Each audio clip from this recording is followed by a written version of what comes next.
Question here with Secretary Yellen and my economic team to discuss the economic consequences of Congress failing to pass our American Rescue Plan.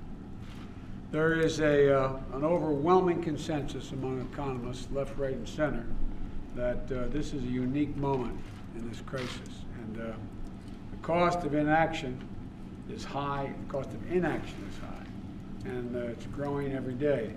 The crisis itself is accelerating. 900,000 more Americans filed unemployment for unemployment insurance, and this week alone. 30 million Americans don't have enough food to eat this week, and interest rates are at historic lows, and the return on smart investments in the economy have never been higher. And it's not just me saying this. As I said, it's a consensus among the vast majority of leading economists in the country, as I said, left, right, and center, including advisors to former President Trump and George W. Bush. And so I've been meeting all morning with other folks as well.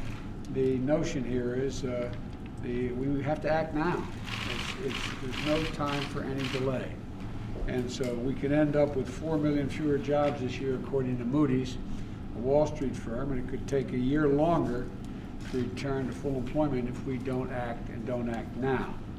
We could see an entire cohort of kids with a lower lifetime earnings because they're deprived of another semester of school.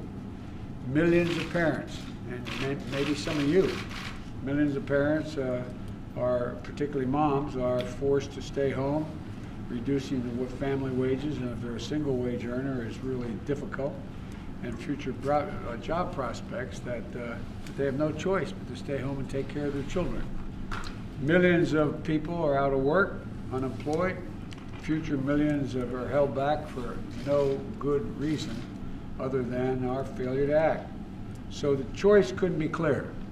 We have learned from past crises the risk is not doing too much, the risk is not doing enough. And this is the time to act now. I've asked Secretary Yellen, who's been leading this effort, to come in and we're going to go into some detail among ourselves, but I think she has a statement to make as well. Thank you very much, Mr. President. Well, there is a huge amount of pain in our economy right now, and it was evident in the data released yesterday. Over 1 million people applied for unemployment insurance last week, and that's far more than in the worst week of the Great Recession. And economists agree that if there's not more help, many more people will lose their small businesses, the roofs over their heads, and the ability to feed their families. And we need to help those people before the virus is brought under control. The President's American Rescue Plan will help millions of people make it to the other side of this pandemic. And it will also make some smart investments to get our economy back on track. I want to emphasize the President is absolutely right. The price of doing nothing is much higher than the price of doing something, and doing something big. We need to act now, and the benefits of acting now and acting big will far outweigh the costs in the long run. Thank you guys. Mr. President, what do you think of the Johnson & Johnson results? Let's go. Thank you guys. I'm waiting to hear from my team. I'm waiting to hear from the team on the detail of it. I saw the news reported this morning.